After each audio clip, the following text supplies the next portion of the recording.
안녕하세요. 포인트 성형외과 박남석 원장입니다.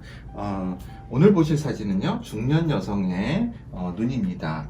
이런 눈의 경우에 지금 수술 전 사진을 보면 눈이 꽤 커 보입니다. 실제로는 이마를 많이 사용하고 뜨고 계십니다. 이마를 이렇게 못 사용하게끔 누르고 눈을 뜨면요, 이 환자분의 경우에도 거의 이 정도까지 가리는, 이 부분이 가려지는 형태로 살이 많이 쳐져 있었습니다. 그래서 환자분에 대해서 이런 부분을 상담 시에 충분히 인지를 시켜야 됩니다. 그냥 쌍꺼풀 수술만 해서 편해질 것이다, 그렇게 설명을 드리면 안 되고요. 환자분들은 단순하게 쌍꺼풀 수술을 하면은 눈이 커지고 좋아질 것이다 라는 생각을 하기 쉬운데, 충분하게 환자분의 현 상태의 눈이 어떤가를 의사가 이야기를 해주고 그 부분을 이해를 시켜야 됩니다. 대부분의 환자분들이 수술을 불만족하는 거는요, 수술 내용도 있겠지만, 내용에 의한 결과도 있겠지만, 본인의 눈 상태에 대해서 정확하게 판단을 못하기 때문이 많습니다. 특히나 젊은 층에서는요, 셀카 등을 많이 찍기 때문에 셀카 속에 내 모습을, 눈의 모습을 자신의 눈 모양이라고 착각하기 쉽습니다. 하지만 셀카나 촬영 중에 있는 모습이 그렇게 자신의 눈과 일치하는 경우는 드뭅니다. 이분의 경우도 알고 계시는 눈 모양은 이게 맞습니다. 거울 속에서는 항상 이렇게 보시니까요. 그런데 제가 이걸 배제하고 사진을 찍어드렸더니 굉장히 놀라셨습니다. 거의 덮여 있었으니까요.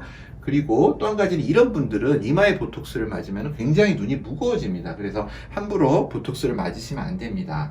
또 한 가지는, 이 환자분의 경우에 이렇게 쌍꺼풀 수술처럼 상안검 수술을 하게 되면요, 이 피부가 없어지게 되면 두터운 피부가 아래로 내려오게 되고 이 부분에 힘이 집중이 됩니다. 이마를 안 쓰게 되기 때문입니다. 물론 수술 후에도 이마를 쓰시는 분도 있지만 안 쓰는 분들이 대부분이기 때문에, 이마를 안 쓰고 눈썹이 떨어지게 되면 이 공간이 줄어들게 됩니다. 피부도 잘랐고 공간도 줄어들기 때문에 두툼한 느낌의 눈이 되기 십상입니다. 그래서 저는 이런 경우에는 쌍꺼풀 수술을 권하지 않습니다. 쌍꺼풀은 매몰로 그냥 잡고요, 이 눈썹 아래 거상을 함으로써 늘어진 피부를 어느 정도 제거를 하면서 여기를 적절하게 눈과 눈썹 위치가 원래 젊었을 때의 그런 눈과 눈썹 위치로 바꿔주는 방식으로 수술을 합니다.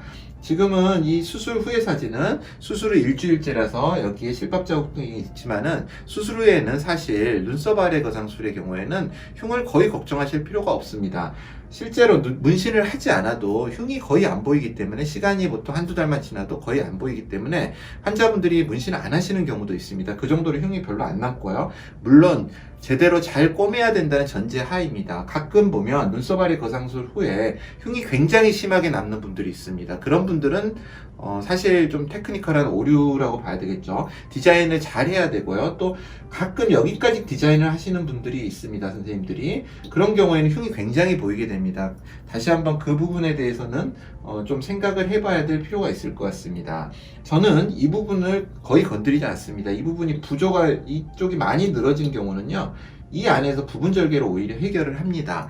여기를 전체 자르는 것과 약간을 자르는 것 의미 차이가 큽니다. 그래서 이제 환자분에 따라서 케이스 바이 케이스로 수술을 하고요. 이 환자분의 일주일째 모습을 보면 눈이 편해졌습니다. 쌍꺼풀이 생겼고요, 늘어진 살들이 다 없어졌습니다. 환자분은 분명하게 느끼십니다. 사진 속에서는 이게 별로 안 늘어진 눈 같은데 쌍꺼풀만 생긴 거 아니냐, 그렇게 생각하실 수 있는데, 환자분은 이마에 전혀 힘을 쓰지 않고 편하게 눈을 뜨실 수 있는 상태가 되고요, 미적으로도 훨씬 보기 좋은 눈이 됩니다. 지금 부기가 있어서 그렇지 이 두툼함도 시간이 지나면 완전히 좋아지게 됩니다. 단지 이분은 이 아이라인이 문제입니다.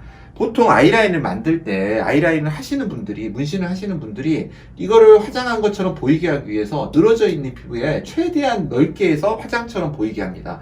그래서 지금 이렇게 늘어져 있는데도 불구하고 화장처럼 보이죠. 그만큼 폭이 넓다는 거기 때문에 쌍꺼풀 폭을 이 정도를 만들었는데도 아이라인 전체에 의해서 쌍꺼풀 폭이 묻혀버립니다. 그래서 마치 쌍꺼풀이 별로 없는 것처럼 보일 수 있습니다. 그래서 이렇게 아이라인 문신 폭이 두꺼우신 분들, 혹은 또 양쪽에 아이라인 문신이 비대칭인 경우, 비대칭 많습니다. 왜냐면 이분도 이렇게 다르지 않습니까? 수술 전에. 그럼 아이라인 하는 분들이 최대한 보이게 하기 위해서 이 보이는 면에다 아이라인을 때려버립니다. 그러면 결국 드러내고 나면 처짐이 좀 다르기 때문에, 양쪽이 보이는 쌍꺼풀 높이가 같으면은 쌍꺼풀이 시각적으로는 달라 보이게 됩니다. 그래서 아이라인을 꼭 문신을 지우는 거를 권해드립니다. 물론 아이라인이 작고 비대칭인 경우에는 차라리 아이라인을 좀 더 덮으라는 경우도 있습니다. 그건 이제 미적인 상태에 따라서 판단을 하는 건데요. 그만큼 아이라인이 중요하기 때문에 중년 이후에 처진 눈을 아이라인이 된 경우에는 아이라인을 꼭 감안하셔서 수술을 하셔야 되고요. 눈썹 문신의 경우에도 꼭 감안을 할 필요가 있습니다. 기존에 눈썹 문신을 하셨다면. 그래서 경험 있는 성형외과 전문의와 함께 눈썹 아래 거상을 하면은 굉장히 좋은 결과를 얻을 수 있습니다. 감사합니다. 포인트 성형외과 박남석 원장이었습니다. 여러분의 좋아요와 구독이 저에게 큰 힘이 됩니다. 좋아요를 꾹 눌러주세요. 감사합니다.